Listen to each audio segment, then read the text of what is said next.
Ladies, gentlemen, bodies of water, welcome to the Alchemy Lab. My name is Lee, and today on Streets of Mihre, I am still playing Cassius Valentine, the roguish warlock, silver-tongued devil that I am. Every time it gets more elaborate. I'm going to be playing the barbarian druid Graccus. He's not a bard this time, ladies and gentlemen, bodies of I water. corrected myself. He's gone back to it. Because I was trying to shorten barbarian to barb, and I decided that was just going to keep making me make that mistake. So. And I am literally everyone else in the world. Johnny. Johnny Chiodini. Yeah, Johnny. Are you actually just trying to throw a gauntlet down to Johnny Chiodini here? No, I was just using his thing. I don't know what happened there, but that's what I would have said that if I was a DM. For those of you who haven't, check out the Ox Venture. It's very good. They don't need a plug, but it is very Absolutely good. not. I might then. I might go and check it out. What? Right, anyway. Indeed. Last time on Streets of Mihre. Our intrepid heroes journeyed up to Tier 6 to meet an old contact of Cassius's. Yes. In order to speak with a recently deceased lady. We did. And we almost got caught. And I had to really jazz it up and pretend like I was a lord. And I even had to pull the race card, which backfired. Backfired spectacularly. Which both helped and didn't help. Well, look, it definitely helped. It's sort of to begin with, until I realised, oh wait, there's a half-orc. I'll just use the reverse version of that and just call him a twat in my own language. And then we spoke to the dead through Aelon the Grey, and we asked 5 questions. We asked who was the last person you saw when you were alive, and that was Ebroth. We got the name Ebroth. What did they want with you? What were you doing with them? And she said her husband was studying the dead and the tower. We asked, did your husband kill you? She replied that fate had killed her. Then we asked why her husband was studying that, and it was to gain control of the power inside of him. And then I didn't write down the last question, the last answer to the question. That was the last question. That was the last one. I think you combined 2 questions there. Might have done. Yeah. So yes, that is the information you got. We can intimate, but not necessarily confirm that Ebroth is the husband. Yeah. And we can also intimate that perhaps he's killed her, either for a game of chance, or perhaps that the ways in which he is studying have a cost to them. But other than that, we know we need to get to the tower, which again, we can intimate from the investigatory work that we've done so far, that there is this strange little island above Corway's farm, which comes and goes, not like any other island around. Above Brettamain farm. Brettamain. I've got it down as Corway's farm, man. Corway's is one of the other farms. All right. Boise lied at the gates and said Corway's farm rather than Brettamain because he didn't want it to trace back to. No, he said. No, he said Brettamain farm, and then I thought you lied and said Corway's farm. Because in my notes I've got Yvette Brettamain owns Corway's farm. So, oh no, she owns Brettamain farm. Oh, fuck that shit up. I think it's probably because the farm was on the Corway side of the island, probably. Yeah, probably. I think there was a Corway's farm. Yeah. But regardless, you have been putting preparations together to get yourselves up to that island. With an extra couple of silver, you convinced Aelor to send a message down to Charon, and currently you're waiting at the Tier 6 docks, where a balloon is just settling down to meet you.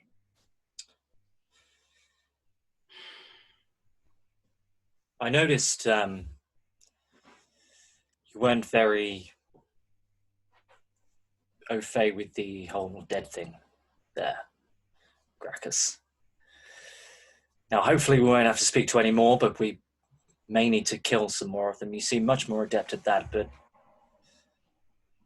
I understand that was out of your comfort zone, and I appreciate your help in that matter. Thank you, Valentine. And don't worry, if there are more dead walking, I'll make sure they go back in the ground. Oh, I'm sure you will, sir. I'm sure you will. The balloon settles, and with a soft bump, the person who was piloting it hops out. And the person piloting it was a tabaxi. And the tabaxi glances at the pair of you, and Boise, who's just behind you, who sort of pushes past and says, "Ender, let me drive, all right? I'm a better flyer than you are." "Well, quite you are. Good to meet the pair of you." I just give a quick nod and walk onto the balloon. Mr. Ender, my name is Mr. Valentine. It's a pleasure to meet you. Thank you for securing us passage on your vessel. "Oh, this is not my vessel. This belongs to our mutual friend. Excellent work with the warehouse, by the way." Were you there? Did you see our handiwork, or merely hear tell of it? I threw a good number of the firebombs that took out that disgusting airship. Indeed. Good times, good times. Anyway, Mr. Ender, shall we? I think we should. I like Mr. Ender. He nimbly leaps into the basket and sort of beckons you both in with a hand. I not as nimbly get in, but still a bit nimble. Do you take the hand offered? Of course. I'm a man of the gentry. All right. He helps you in with a wink. Graccus, do you take the hand, or do you just go in? I just go in. Am I getting some vibes off this guy? I'm kind of distracted at the minute, so. All right. Cassius, make an insight check. I'm getting some vibes off this dude, I know it. Stop locking. Insight is less, so that's 17. You're getting some vibes off him. You're not sure if you're getting concrete vibes off him, but you're getting some vibes off him. Yeah. You can tell that he is adept at what he is adept at, which seems to be shooting things. His upper body is very kind of toned. He's got a long bow across his back and a quiver of arrows. And his eyes are very sharp and very alert. And he's taking in every dock worker and guard that's looking your way. Boise fires up the burner. The balloon fills and takes off. There's sort of a wind-up propeller on one side of it, which is used to propel you forward. And he sort of winds it. It's like a spring kind of thing inside. Release, and not particularly quickly, but quickly enough that the balloon drifts off toward the Knife Island. Would you like to montage it, or would you like to have a conversation while you're on the way? Let's have a little conversation with Mr. Ender. I'm intrigued by this man. Okay. Do we see many tabaxi? You really don't. They don't travel that much at all. I must say, Mr. Ender, it is it is peculiar to see one of your ilk not only travelling so far from their home, but travelling in the sky also. It's almost quite a delight, actually. And yours as well. The former, not so much. The latter, well, more so. Getting some serious vibes off this guy. We're vibing. We're vibing. You might be. Yeah. He sort of takes a skin of wine off his belt, and he offers you a bit, Graccus.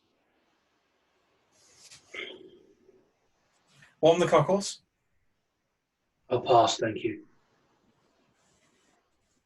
Suit yourself.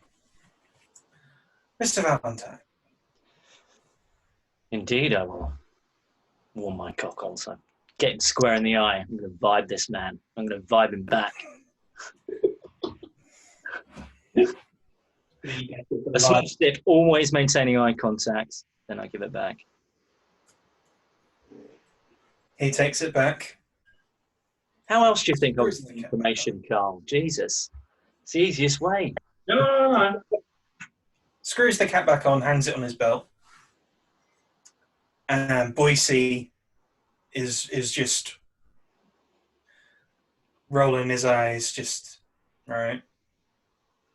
He does this all the bloody time. Every time. Good grief. You're not, I mean, you're closing in on this island. Mm-hmm. It is probably a mile away now. And the closer you get, the colder you kind of feel. And you notice up near the top of, it's pointing down, right? If it's a knife, it's pointing down. Up around the hilt, you see a fog. Quite a thick fog. Swirling and black and grey. Well, that's never good. Who wants to bet that that's where we'll find our killer? Or find something equally awful, yes. Well, whatever it is, it's stopping soon. Indeed it is, good sir. Indeed it is. The balloon lifts. So after about 5 minutes, you are not quite within touching distance. I'd say you're within about 50 feet of the knife island. Mm-hmm. And Boise spools down the propeller, stops it, so you're at a hover. Mm-hmm. More or less a hover. Drifting a little, but more or less at a hover. Make me a perception check. 19. 18. Okay, good stuff. So you both notice that this island is unnaturally smooth.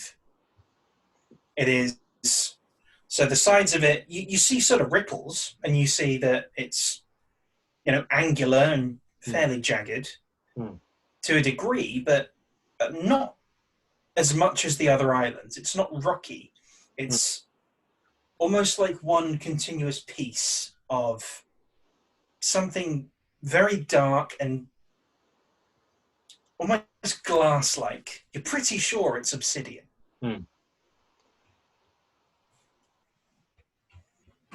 Very smooth indeed. Someone enjoys their upkeep.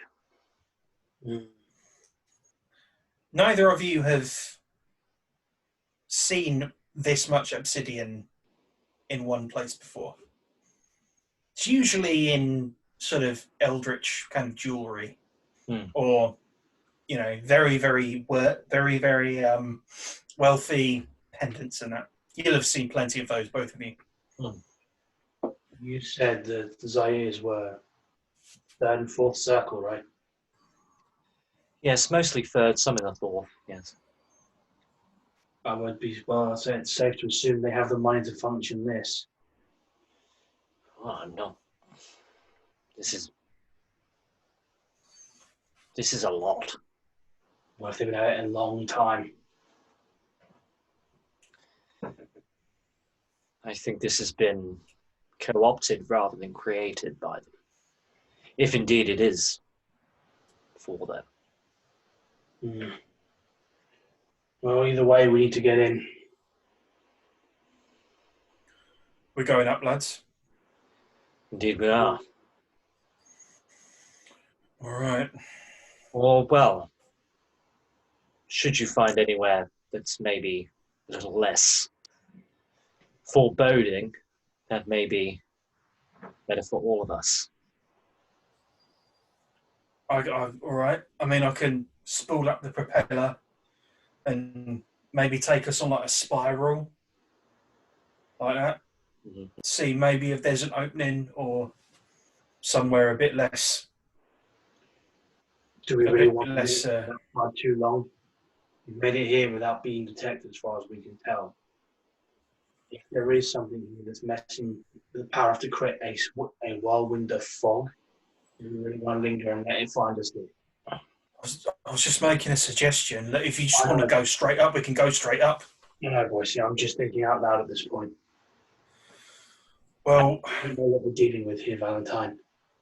Well, we have an idea. We have an idea that they are necromancers of some kind, and I imagine necromancers would have this kind of fuckery when they come to dealing with the dead. I imagine that does an awful lot of fuckery. I think.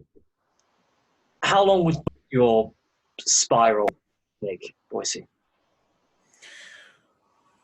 well, the side isn't too big. I mean, I can spiral us around. It'd take maybe.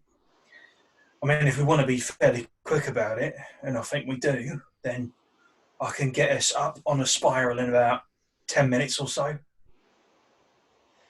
I think 10 minutes may be a very good. Fine by me. All right. He spools up the propeller again, sets the burner just a little bit hotter, so you're going up so slowly. Can I use my spyglass? Yes, you can. What are you looking at? To be checking for ways that we can get in. All right.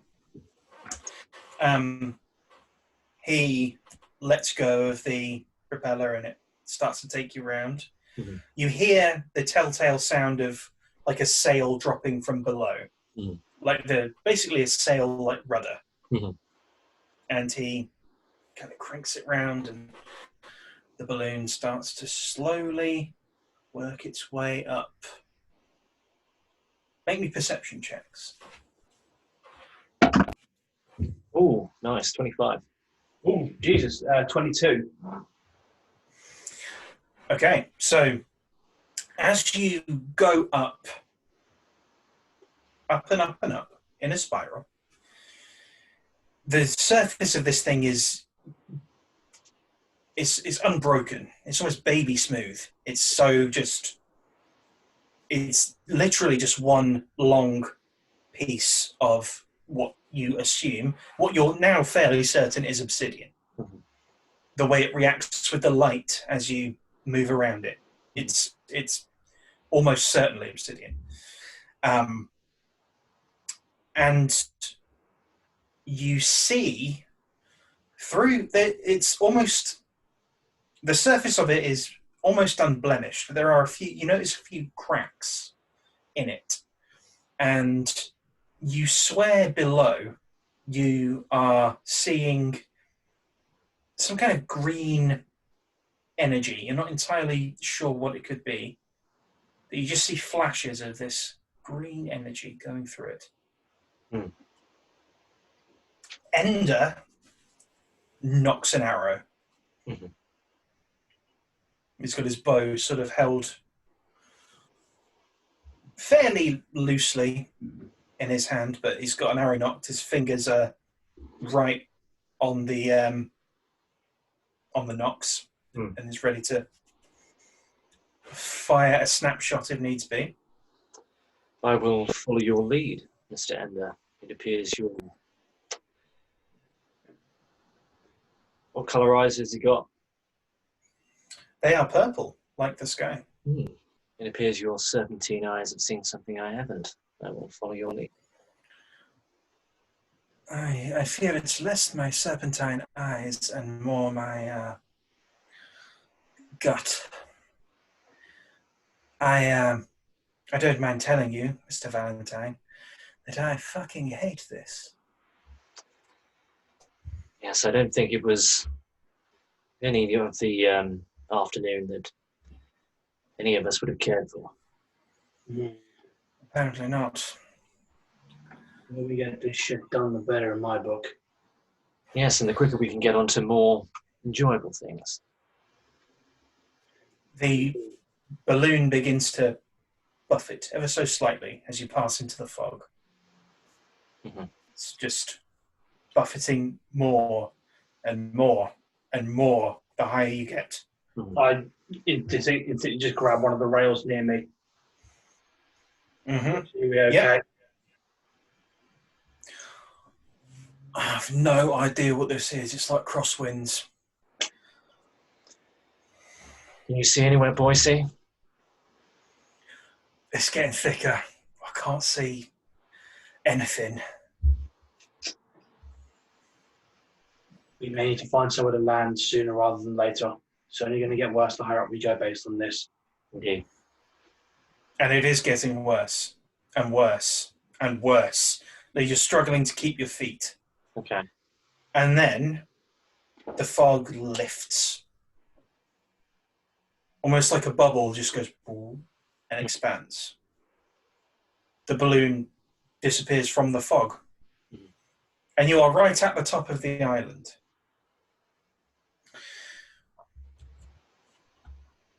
At the top of the island, you see a wooden, what looks like a wooden jetty.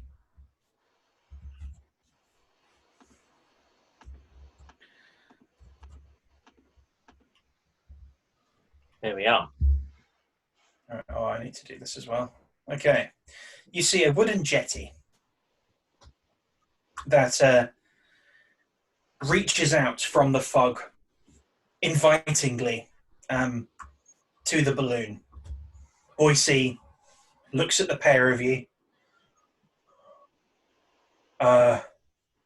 We land in there. Zeb, can you see anything else, Boise? I don't think I can. Is there any place to me? Make me perception checks, both of you.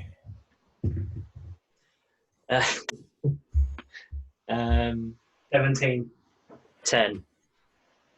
Okay, so Graccus, you see what is you're basically certain is the wreckage of a balloon that has been formed into some kind of dwelling. So you see a basket on its side. You see part of the canopy, the canvas of the balloon. It's been like draped down, then formed into a tent. So it's sort of half wicker, half tent, and it's like a dwelling. You see more canvas draped across in two pieces, almost like curtains that part. On the side of the cliff. Yeah, right. There is yes, exactly there. Yeah. It's like it is basically a sort of outcropping, like a shelf, completely smooth, though, you can see.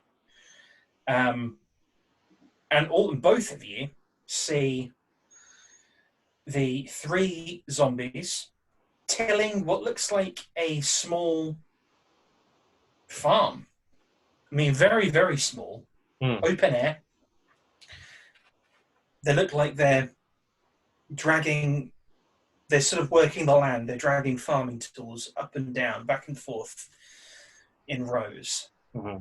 And you also see a tiefling. Mm-hmm. The tiefling is standing very still, watching the balloon as it slowly drifts down and settles at the end of the pier.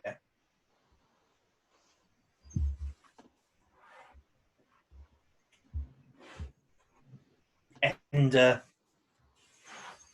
just raises his bow a little bit and sights the tiefling. Doesn't make to fire, though. He's just ready. Boise hops off the balloon and starts tying it down to the pier, because he's looking around at that fog. And he's like, that could close in any time, and those winds, they'll knock the balloon right off. Well, we're here now, so we may as well. Let's make ourselves as comfortable as we can. I will, I'll stay by the balloon, and, well, if anything goes down, expect arrows to fly. Very well. Will do. Mr. Valentine. It appears we may have to go and speak to someone. He doesn't move, but he's not watching the balloon anymore. He's watching the pair of you. Okay, so I get to here. I'm going to follow. Nothing? No, he's just watching. Okay.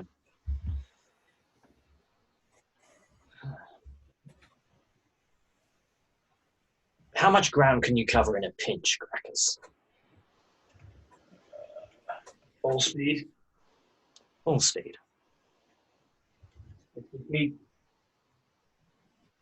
Okay. Oh. Stay a little bit behind, but should it look like I'm going to get zombied, perhaps? I'm definitely going to intervene at that point. So I'm just walking very slowly. I'm just going to trail a little bit behind him every time, but I'm keeping myself sort of more between him and the zombie, so that it moves. That from there I can react. Okay. Do you want to have a look around at the zombies to see what they're doing? I will now that I'm here, because now I feel like I've got a better sort of sight, because I can see everything around me. So I will. I'll take a look at sort of the zombies, and if I can get a look at hit the tiefling at the same time, sort of just like peering around to inspect. Okay. It wasn't going to be a check until you said that. So make me an insight check, Graccus. Sure. Cassius, what are you doing?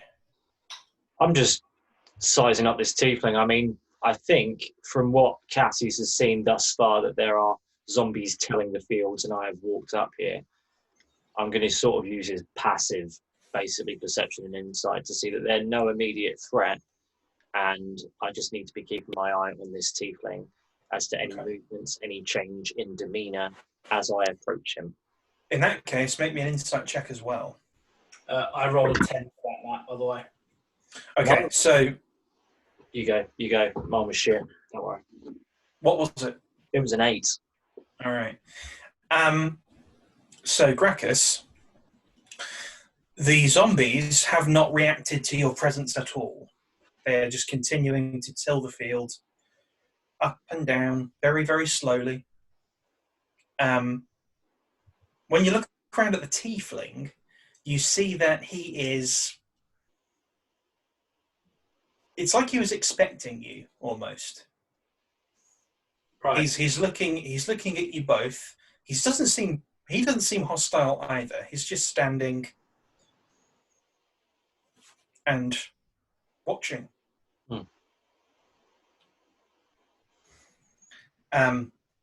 Cassius, you get a similar reading from him. He doesn't seem hostile. His hands are just by his sides. Not going for a weapon or anything like that. Very well. Well, I will go to meet his eye. Okay.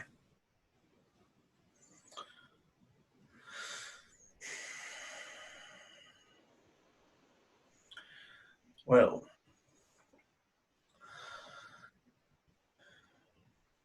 the fallen angel, the half-orc, the tabaxi, And the man in the balloon.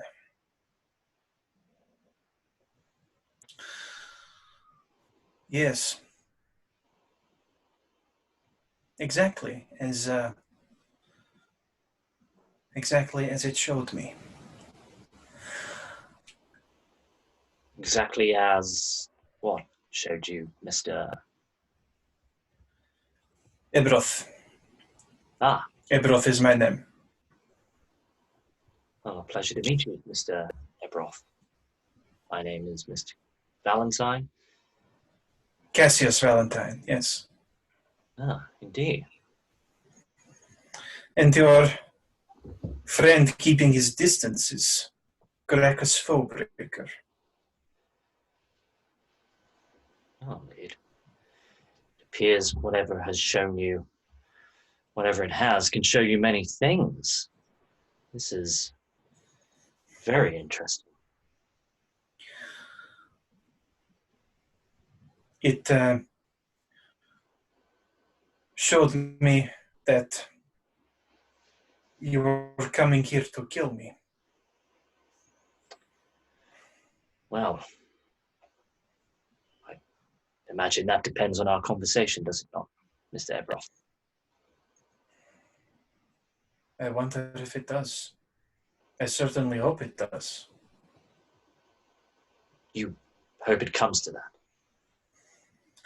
I hope that our conversation, well, I don't know. I don't know exactly what I hope. Right, can I get another read on this dude?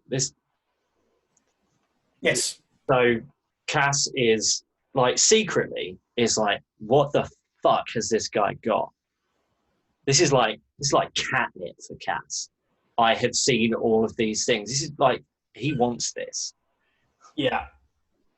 Like 100% wants what this guy has. Okay. But also needs to see that if he goes through those curtains, he's not going to get fucking zombified. He did say that I would be a bit of work, didn't he? Is that what he said at the start? He said, fallen angel, that would be a bit of work.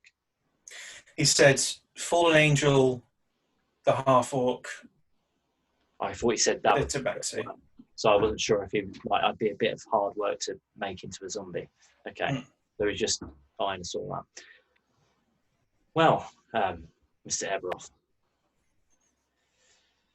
have you made the fog go away, or does it do that of its own accord? What have you seen of that? Should we go inside out of the... No, it seems to want you to breathe clearly. It does. Yes. And it presumably is the same thing that has shown you of our arrival. Is that correct? Indeed. Indeed. Mr. Foebreaker,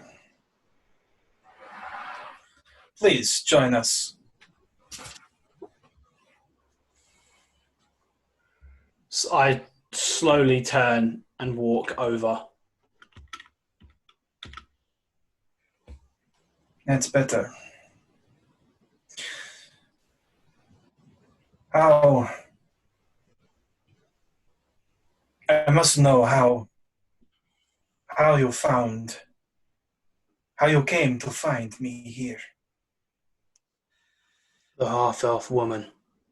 It's only an assumption on our part. We don't have your, well, whatever it is you have, but I imagine it may have been your wife. Kiali, where is she? Well, if it's the same woman that we're both talking about, she's dead. Dead. She was found on the ground below you. I'm going to put my hand on Graccus. You had better explain what's happening here now.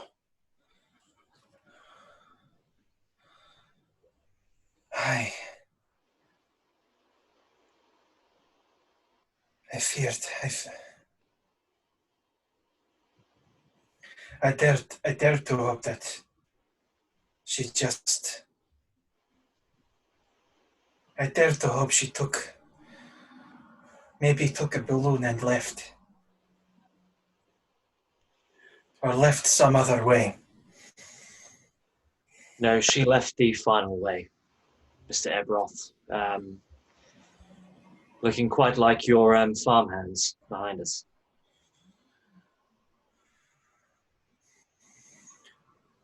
What did the folks say about that?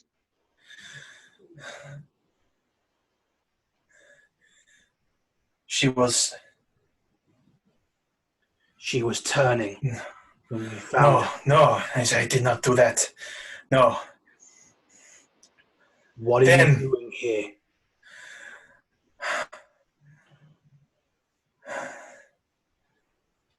Well, as you can see, I'm a necromancer. At that, Graccus visibly sort of tenses up.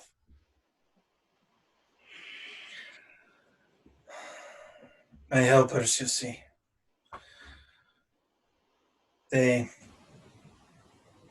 I could not go on without them, nor could Callie. But I did not turn Callie. I swear it. I did not turn her. Playing with here has done it.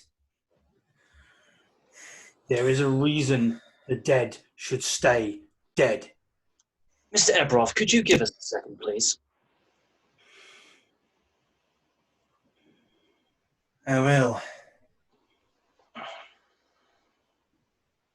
He remains where he is. Well, I'm going to say that he walks to the edge of the island and just stares out. Mr. Graccus, I understand this is not where we want to be. This is not who we want to be speaking to. But you are not helping at the moment. I understand that this is not a good person. Necromancy is bad. I understand that. But getting angry and probably cutting off his head, we will not get to the bottom of what is going on here. As far as I see it, he's the one doing this. He's the one controlling the zombies in the field. Yes, well, that may be the case, but he has also seen of our coming, Graccus. He has also seen many things. What on earth is that? That's not necromancy. When you open the door to the other side, something else can come through. And you believe we should just kill him and not understand how he has all of this power? If he has this power, wait. This is the first time that Cassius has ever lost his voice, and there is a flicker within him that is almost frightening. Almost, right? Not quite, but almost. He just said, wait. I understand where you are coming from, but you must understand where I am coming from. This man has immeasurable power. If he has it, others can have it. We must understand the power so it cannot be used for any more of this abominable thing that we see here. I understand you, Graccus, but you need to keep your emotions in check right now. Please. If he makes the move towards us, he is a dead man. I will not make them move towards you, Graccus, Foebreaker. They are farmers, not warriors. As for me,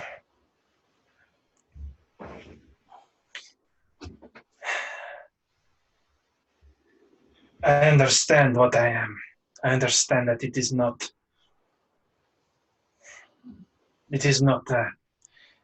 natural, but it is something that I was taught at a young age that I needed some measure of control over. I am here so I do not harm. So they do not harm. He points at the zombies. Yet somehow this tower is not under your control. The fog surrounding it has a mind of its own. Your wife was turning and you didn't do it. No. The fog is new. The fog appeared maybe 2 or 3 days ago. It disappeared. It appeared when Kiali disappeared. I thought that perhaps in my grief I manifested it somehow. And the energy in the tower, on our way up, we saw green flashes. He looks at the both of you, and you can tell that there's a flash of deep concern, almost fear within him. Mm-hmm. All right. Then it is time that you see.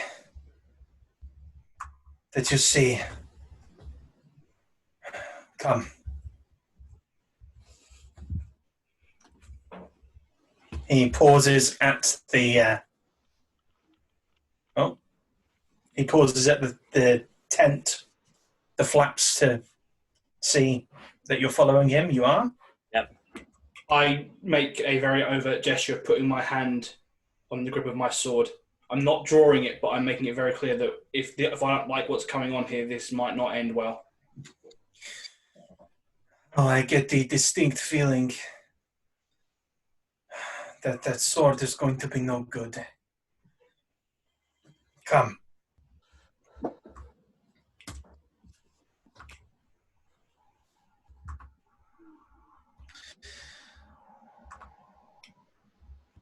Inside, there is a narrow passageway.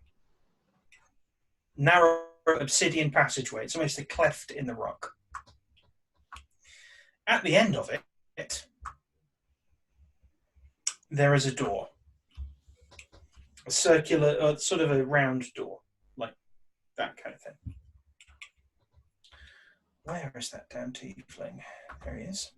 So this circle at the end, Matt, this is the door rather than it being top down. So this is the door. Okay. So currently we can't see the circular room behind it then. We can just see the wall and the door. You can just see the wall and the door. Okay. He leads you there and pauses at the end. Obsidian either side. Okay. The wall, the door, and the wall ahead of you are obsidian as well. But they are both, unlike the obsidian either side that looks jagged and rocky, this is entirely, completely smooth.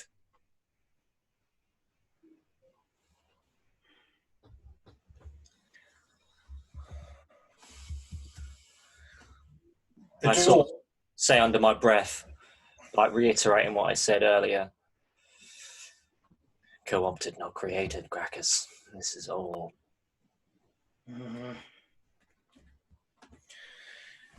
The door is open. It's ajar.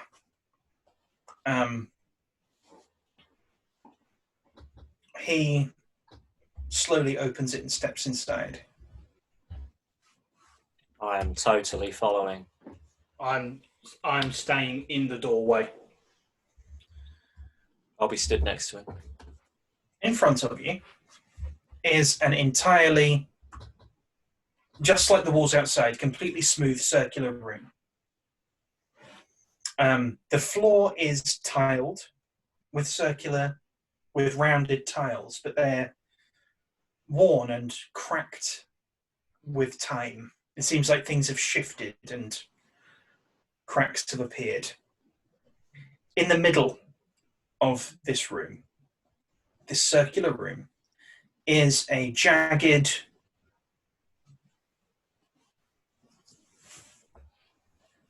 monolith. Obelisk.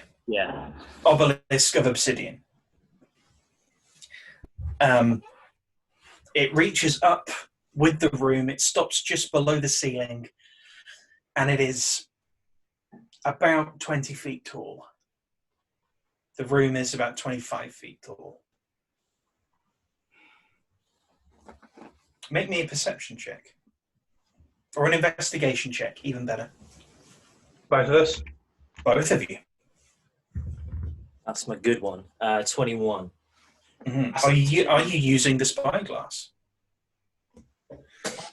Yeah, I'd imagine so. I'd imagine you would be. Yeah. 23 in that case. Oh no, that's with my spyglass. Oh, okay. Yeah. Graccus. 2. 2. Hey, I am not built for investigation. You're not only not built for investigation, you ain't going in that room. Nope. So you're from the periphery, you just see this thing, this big thing, and you're like, nope. And if it's making you uneasy and probably more annoyed at the whole situation, and certainly more wary of Ebroth. Cassius, you're closer up, and you see that this thing is covered in runes and writing. Oh, goodness. Now, what languages do you speak? What languages do you know? Do you want to ask which ones I can read? Yes. Because I can read all of them. You have comprehend languages, don't you? I have true reading, yeah. Oh, you have true reading. I can read any written language. Even for you, though, this is not entirely any written language. Absolutely any. Oh boy. So saucy warlocks, Matt. Saucy warlocks. Okay. So you're reading this, and it seems you recognize the jagged lines and swirls of Infernal. Mm-hmm. But it is a dialect of Infernal that you have never seen. Mm-hmm. So even though you can read pretty much anything as a secretsman, as an archivist, some of this just makes no sense to you at all. You get a ghost of sense from it, but it's not quite. You see runes for death. You see runes for false life. So the rune for life and the rune for false. You see decay. You see pestilence. And you see a spiral as well.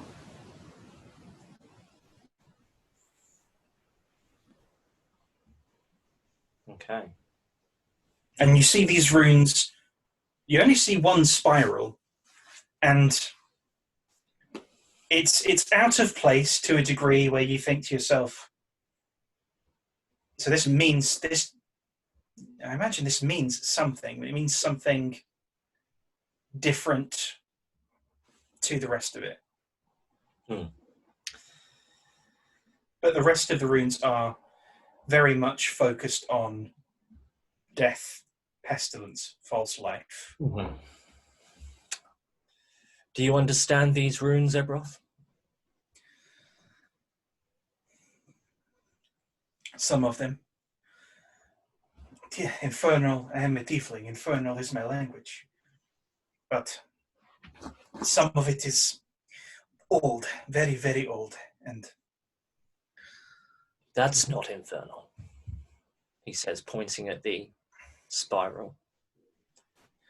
No, I don't know what that is. It has meaning. Otherwise, why would it be there? Indeed. Indeed. This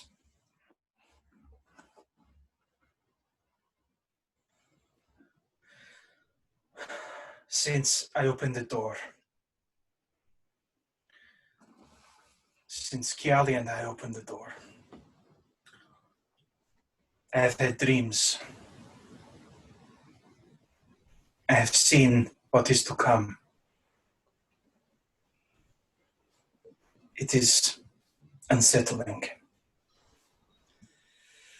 And what of fate, Ebroth? What of fate? What of chance? What of fate and chance? Can I hear this conversation? I'd say so. You're 10 feet. Yeah, you're within earshot. You're 10 feet away. Yeah. Kiali's corpse told us she died because of fate. Her corpse. I think we are far beyond what is ethical and what is not, Ebroth. Should we have not spoken to your departed wife, we would not be here. Speak with dead, of course. Okay. I don't know what she means. What she meant. You spoke of something coming. What did you see? I saw you, Graccus Foebreaker, and I saw you, Cassius Valentine. I saw you come here, and I saw you kill me. And every instinct, every single instinct within me told me to burn your balloon before it landed. But I did not. And I am not sure why. I even wanted to in the first place. Because I did want to, deeply.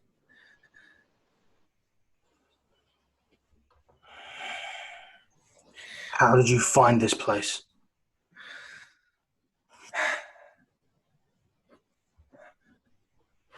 Kiali and I,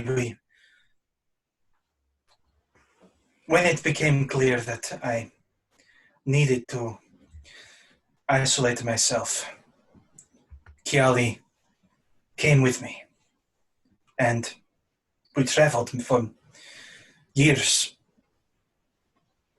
happy years. But one day I felt something. I felt an urge to come this direction, and we came upon the knife. And here we stayed. We simply wanted to, well, I wanted to stay and tunnel into the rock.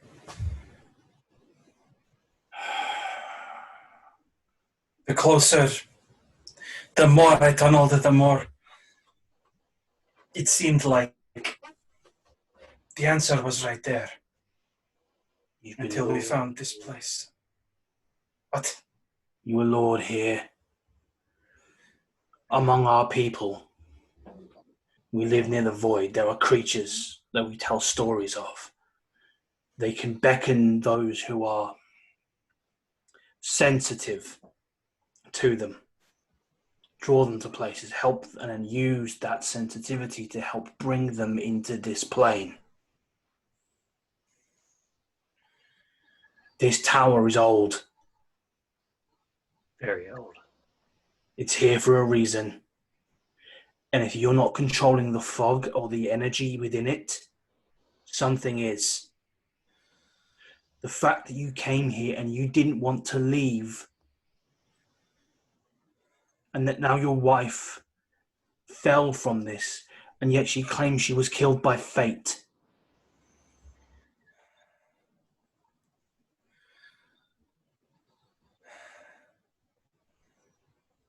What do we do? Ebroth, What do I do? leave. I can't leave. If you don't, whatever's here will use you to get out.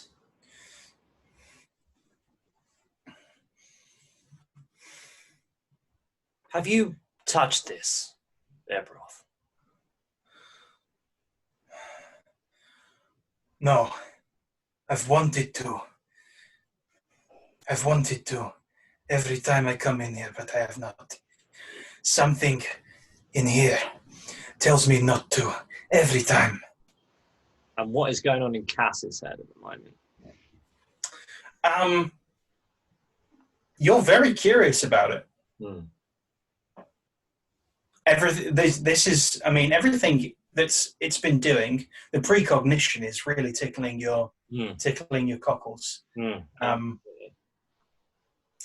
But, and obviously it's something that you have no idea of. You've never seen before, so it's it's a secret. It's a big secret, and secrets are lovely, tasty things, and you really want to just knuckle down and read all these runes. Do I want to touch it? Am I getting the same vibe? Make me a wisdom saving throw.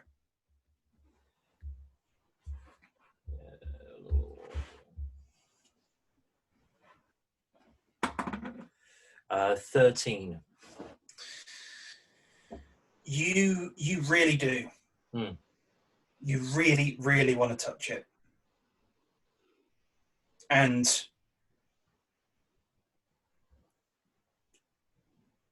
yeah, you really want to touch it.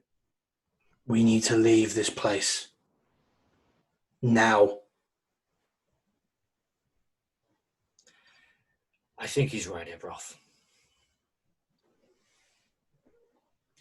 Graccus, lead the way. With respect, Mr. Valentine, Ebroth should go first. Either or, we should leave. Behind you, as you turn away from the obelisk, you see... I haven't turned away yet. Well then, Graccus, I imagine... I'm still looking in the room. So Ebroth will have... I clicked on the stream. Ebroth will have... He takes one large reluctant step away, and all of the runes begin to glow with a green light simultaneously. And he notices the light in the room change, and he wheels around. I instinctively put my hand on him, on his shoulder, and try and I'm not trying to hurt him, but I want to make it apparent to him that he doesn't move. He looks at you. He's like, whatever you feel, do not go towards it.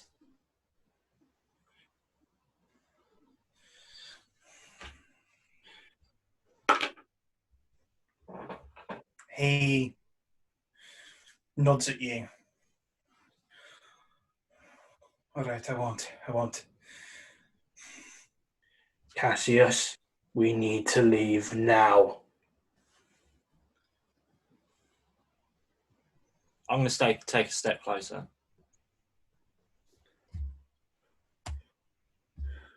What's the vibe?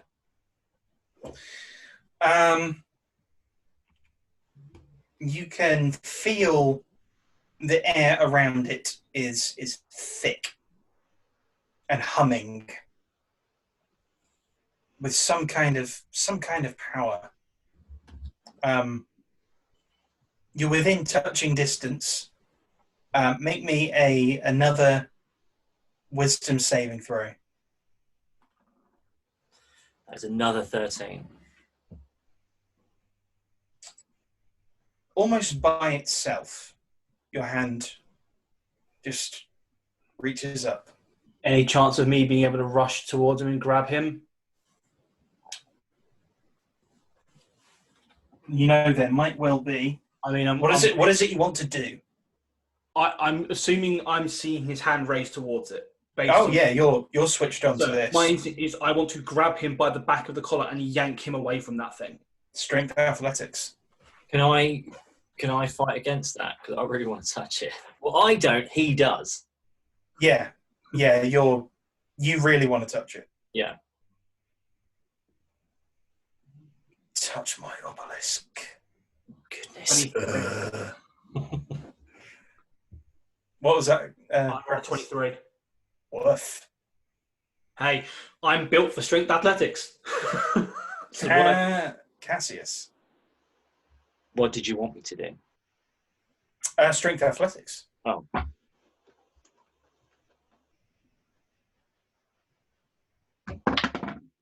Like single digits, I believe. I wouldn't even.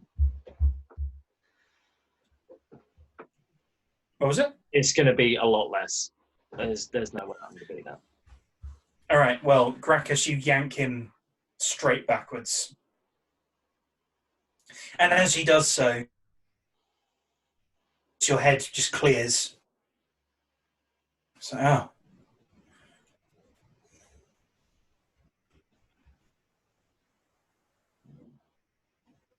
Cassius, trust this. There is knowledge out there that does not need to be learned. I don't think you truly understand who I am. I don't think you get the gravity of this situation. This secret needs to stay buried. Oh. Whatever this thing is, it's drawn Ebroth here to control whatever power he has. To the point where his wife fell from this tower to Okay, my internet dropped out, so Carl was saying some really cool stuff, I'm sure, but it was just going brr, brr, brr, as you guys probably saw, because I'm the one who's recording this at the moment. Cool. So, at what point did it screw up? Just A lot of it did. We were coming in and out. You said something about his wife dying. Okay, right. I'll go from the top of that whole bit then. Cool. Just to. Okay. Pick up. Cassius, listen to me. Whatever this thing is, it wants you to touch that obelisk. It drew Ebroth here from God knows how far away. It's turned his wife as she fell from this tower, and he didn't leave. He didn't even know. He has to fight the urge to touch it all the time. Please, just once, trust me on this. There is knowledge that does not need to be found again. There are secrets that need to be forgotten. This is one of them. Graccus, I don't think you understand. It drew me from hundreds of miles away. Hundreds. It will just get another Why me. we destroy it? All right, how? How do we destroy it? You two leave. Whatever is calling, I can't hear it. It has no hold on me. Enough. So I'm going to turn back to it. Can I hear it? I want to ask it a question. Can you hear the thing?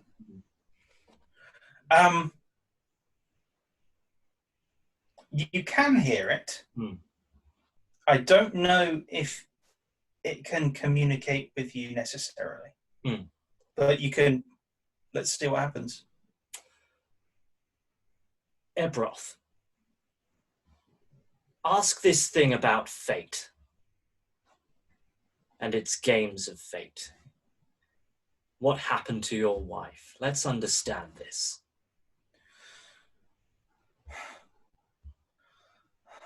All right.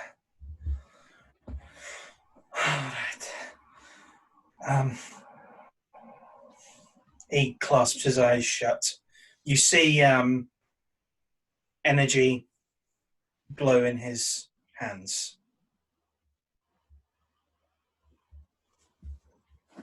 And the moment passes and his eyes snap open and he backs away.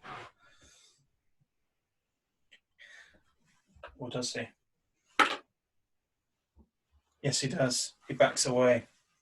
His back touches the wall of the temple and he collapses to his knees. His eyes are sort of bleary. He's blinking around. I saw it. I saw what it did.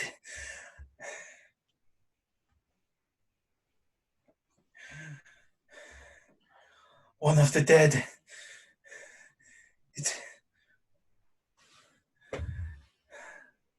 Well, she wasn't. While her back was turned, one of the dead. It removed the threat. Your wife wanted you to leave, so I got rid of her. How do we destroy it? Can I think back to the childhood stories I've heard? Because a lot of this for me is I've heard from my sort of tribal elders telling stories of not necessarily this exact thing, but of similar things. People being drawn to points by voices and promises and stuff like that. History. I mean, I'm not built for this, but I feel like I'm probably the only person who's not in risk of it catching them. So, well, I mean, I could think back into my archives about this stuff.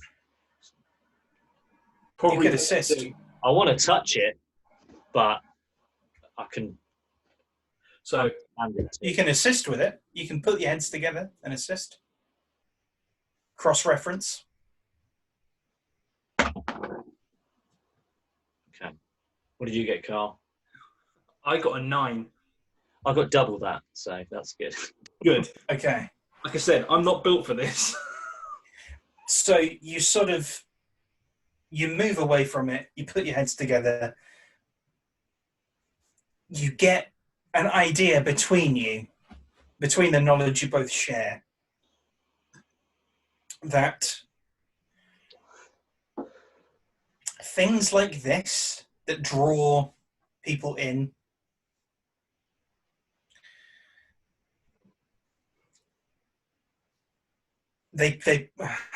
I mean, you've heard tell of things, but you've not heard tell of anything that even comes close to this. This is something new for both of you, but it draws people in for it's never for a good reason. It's always for some kind of, it's usually magical people as well, because it's trying to draw power from them. So you suspect that's what it's doing. It's trying to draw power from Ebroth. And it has been drawing power from Ebroth for years.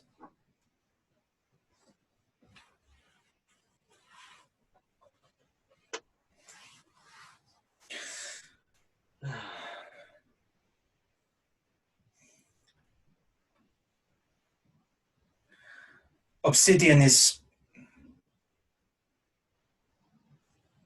not easy to destroy, but it is brittle. It's such a shame. Such a darn shame. Mr. Valentine, I'm not sure it is. Think what you will. I have my views, you have yours.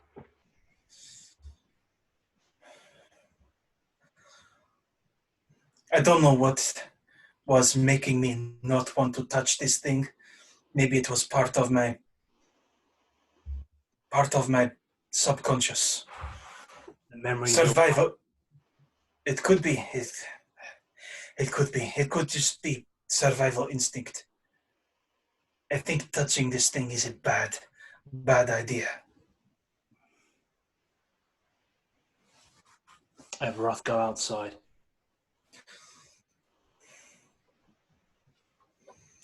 Are you sure? I don't know what will happen if you break this thing with you in the room. It's linked to you pretty closely right now. Well, I think Alright. it is breaking it, Graccus. Whatever's going to happen is going to happen.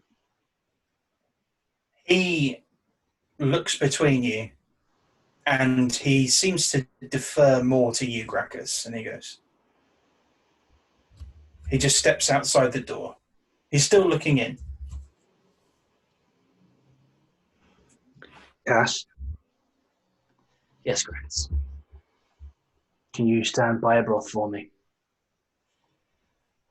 I will assist you in doing this. I just have no joy in doing so. I know. But whatever this thing is, it wants out.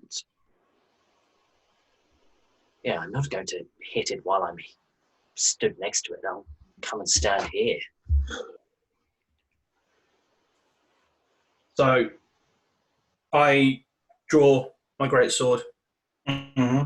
and I sort of just bow my head for a second and in Orcish utter a very quiet, personal sort of reprieve. Just, ancestors guide my hand.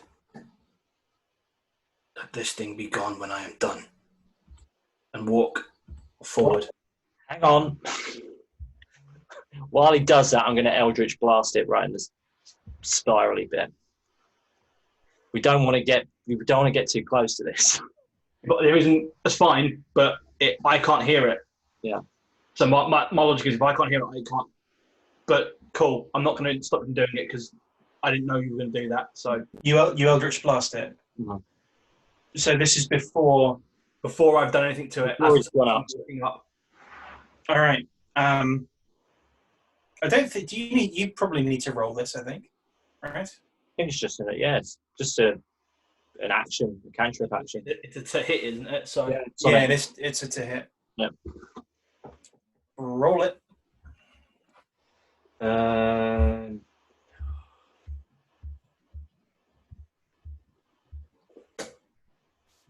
+4. Okay, 18. You hit it. So the Eldritch energy bursts from your hand, I'm assuming? Yeah. Crashes against the obelisk. Make me a wisdom saving throw. Not good. 7. All right.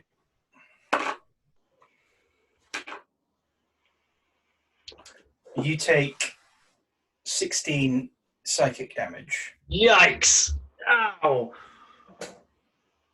Just it's like you see entirely white for a moment, and it's just blinding hot pain inside your head, and you fall back. You're knocked prone. okay, at that, I turn around and head back to Cass because that ain't good. Ebroth has come in as well, and he helps you to your feet. Oh, I have not been knocked on my ass like that for a long, long time. I told you not to touch the damn thing. Didn't? But part of you did.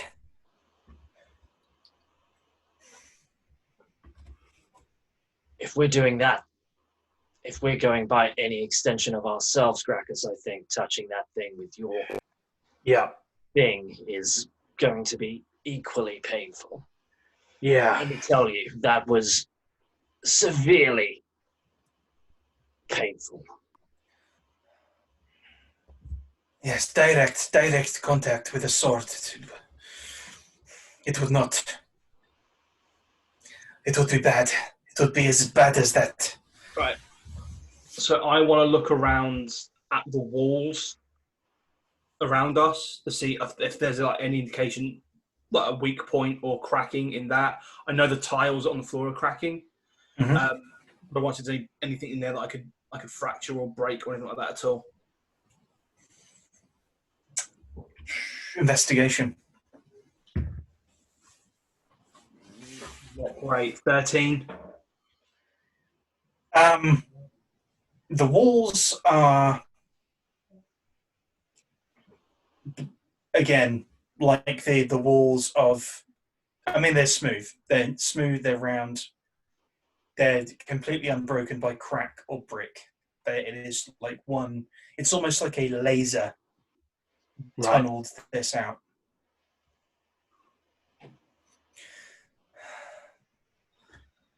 I want to try and break one of the tiles on the floor. Let's see what the flooring underneath is like. Okay. Which roll attack? Yes. Ooh.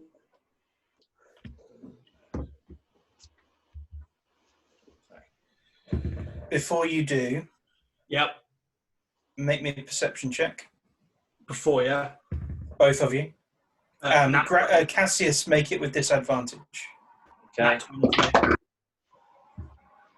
They were nice and grouped.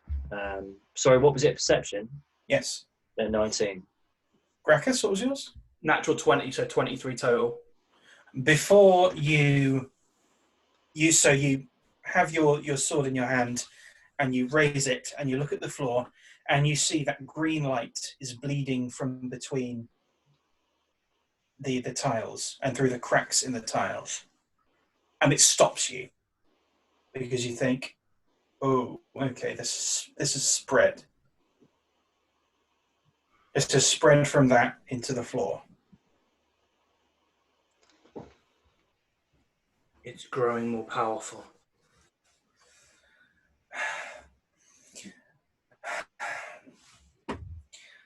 Damn it, how do we destroy something like this without touching it? Or using magic against it? Well, your wife said you were studying the tower. Maybe you have some ideas? That is, without touching it. Without... I don't know. Without touching it or using magic against it. I have nothing else here. Cassius, Yes. the Tabaxi. He had fire bombs last time we met him, right? He was saying he's throwing on the warehouse. Yes, What if he's got more than just fire bombs? he may have fire bombs. At the very least, he has a bow and arrow. But, I mean, should it come to it, you do have one more thing you could use. What? Your farmhands. Perhaps. Cassius, what if we blow it up?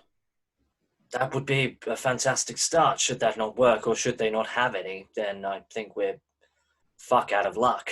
And it's arrows and zombies for the attack.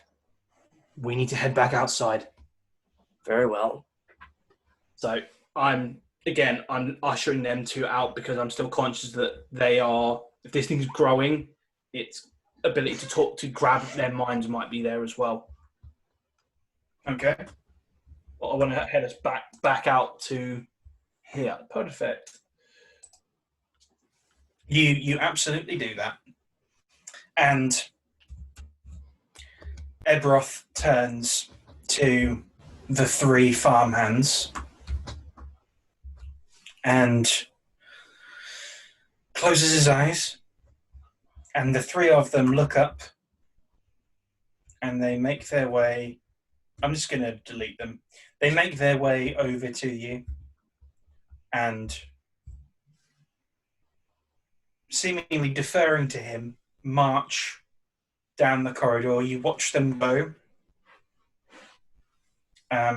The door to the temple's still open, so you see them raise their picks and strike it, and with a flash, they just turn to dust.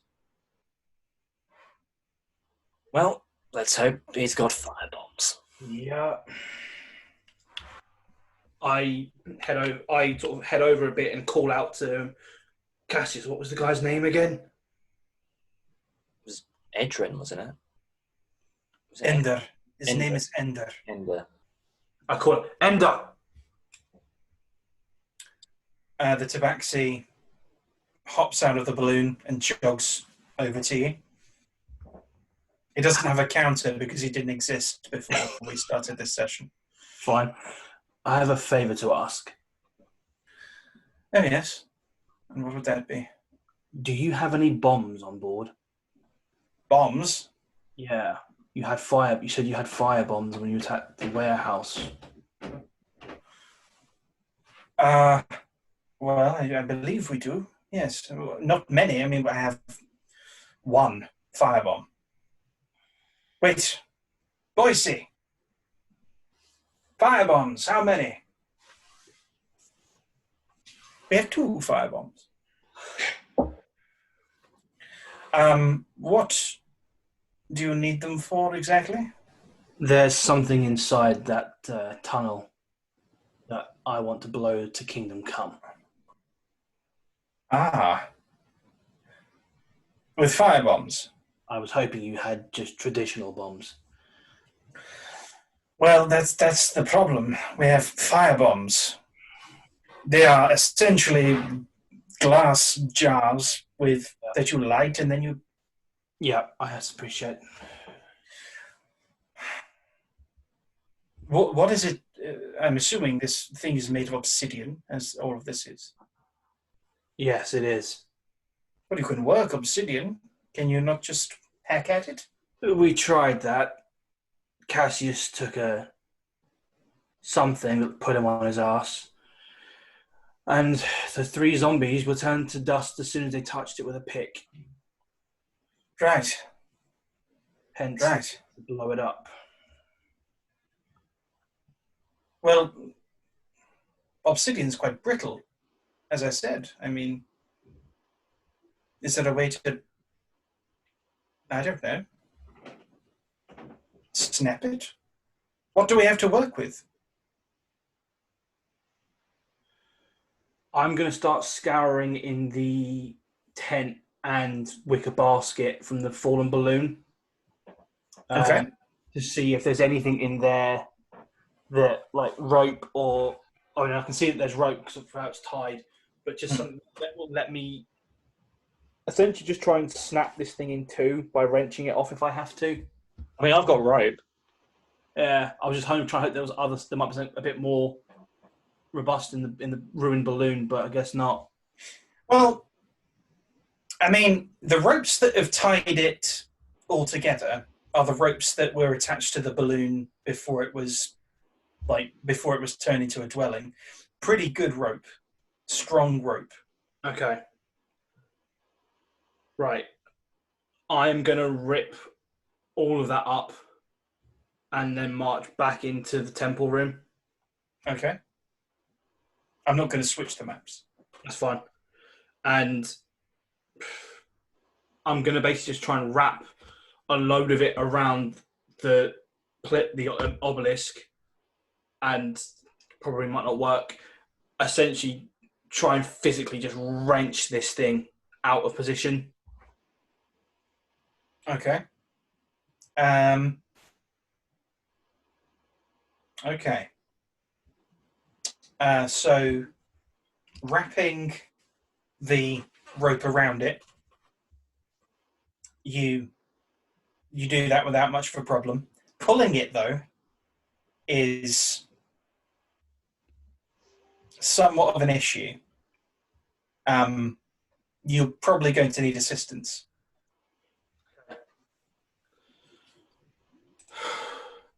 Cass, could do with a hand. Very well. Edroth joins you as well, as does Ender.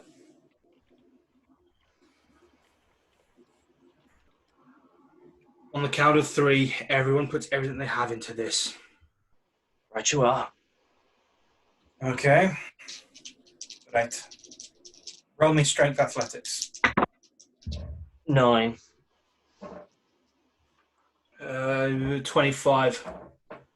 Oh, very nice. Again, built for this. Yep. So 9, 25. We have a 17 from Ender and a 15 from Ebroth. So added together, that's 25, 40, 55, 64.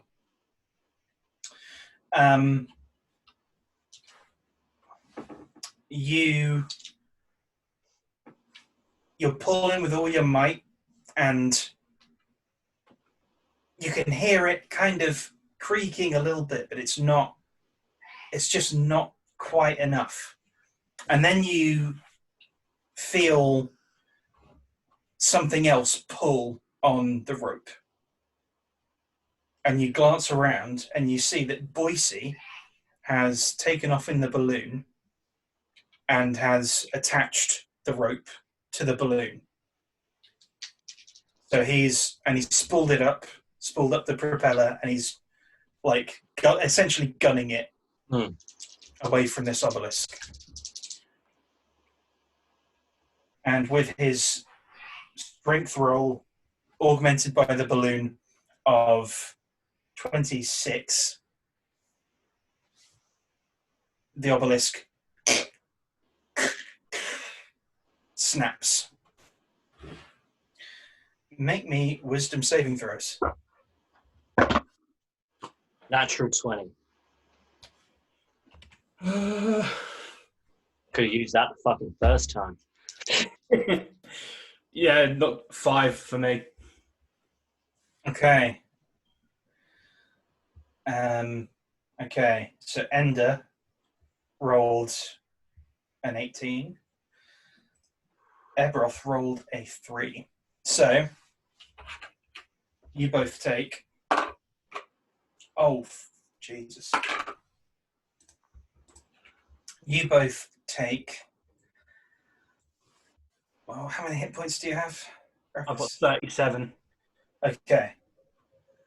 Okay, so you take 16, 5, 23 psychic damage. Right. As does Ebroth. Both of you crash to the ground. Cassius, you stay on your feet and you watch as the runes glow brighter and brighter on the obelisk, and then they fade and fade and fade and fade, and they become inert. The light leaves them completely.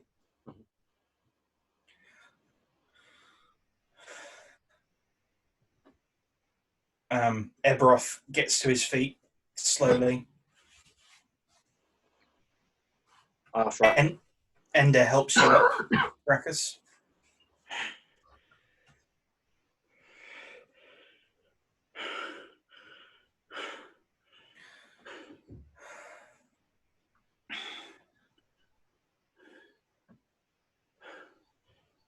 Ebroth, how are you feeling? Like shit. But also things are a lot quieter. Cassius, what about you? Well, apart from being mind fucked earlier, it feels as though it's gone. When you guys were on your ass, the runes glowed, then dimmed, then shut off. But I don't want to be here now, and I know it will be difficult for me, for anyone to accept me in Mihre. But I would appreciate, and I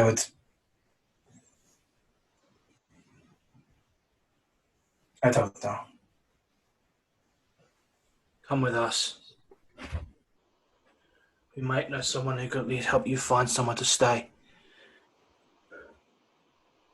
Yes, a friend of a friend. Okay. Thank you, both of you. Ebroth, quick question. Yes. Which of you was from the Zaire family? She was. Kiali was. That was why she had the ring, Graccus. She could have married in. I was just making sure. She could have. We were not traditionally married. We married ourselves. But let's get out of here. Agreed. The three of you, well, the four of you. Okay, one moment. Oh, sorry. Yeah. I'm going back in. To the temple. Okay. So what have we got? Well, inside the temple, Mm-hmm. you've got a inert lump of obsidian Shards? in a circular room. Mm. It's a clean break. Mm. No shards to speak of. Oh, I wanted a bit of it. Oh, God. I'm taking a piece of this. At this point, Graccus is physically too exhausted to go following him. Yeah. Yeah, I think everyone. I'm going to take. I'm just going to put a dagger in there and just take a bit of it off because I want to remember this. I want to remember this thing. Okay. You get a sort of inch long. You get about a 3-inch long sliver of this thing. I'm just going to come back and go, now we can go. All right. Fair enough. Sort of Graccus sort of drops his head, kind of half knowingly.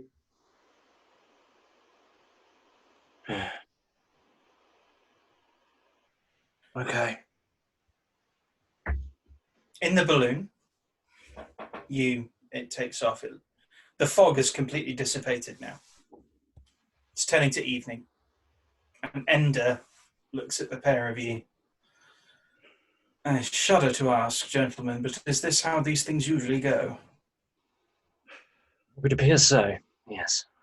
I sincerely hope not in the future.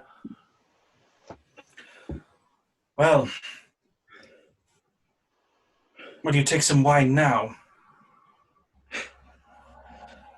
That I would like. Much appreciated. I grab it and take a massive swig. And on that note, Freeze frame. we will finish there. That one ran a bit long. Just a bit. Yeah. Fantastic. Excellent work, gentlemen. Yeah. Yeah. Yeah, excellent. Thank you for watching, everyone who was watching. Yeah, thank you for watching us get mind-ballsed by a giant piece of rock. There we are. I'm so glad you leveled up. Yeah. I reckon that would have done me in. I reckon that would have killed me. I can tell you now, if I hadn't, it would have killed me. Not by much, but that hit would have killed me. Yeah. Yeah. Oh, yeah. Like, I'm sub half health after that hit. Well, you'll be having a nice long rest now. There we are. And I hope all of you at home have a nice long rest as well. Hit the like button, leave a comment, subscribe. There will be plenty more. Next time there will be music. Because we've worked out how to do that. We did. And hopefully it won't make my computer and internet explode and die. But, if that happens, well, is that going to happen? You're just going to have to watch next time and find out. Aha. I mean, it ballsed up this time when Carl was doing his speech and I had to fucking pause it anyway. Just Indeed. Get on with it, ladies, gentlemen, bodies of water. You're enjoying it. We're enjoying it. Come back next week. It'll be even better. New chapter, new adventure, new whatever you want to call it. Forgot what we're fucking calling them again. We only did it case. New case. Case number. Because you guys are detectives. Case number 3. Me and Carl don't know what it's called, but this guy sure does. Oh yeah. To find out. Take it Like, easy. share, subscribe, all that jazz. Love you. Bye. Bye.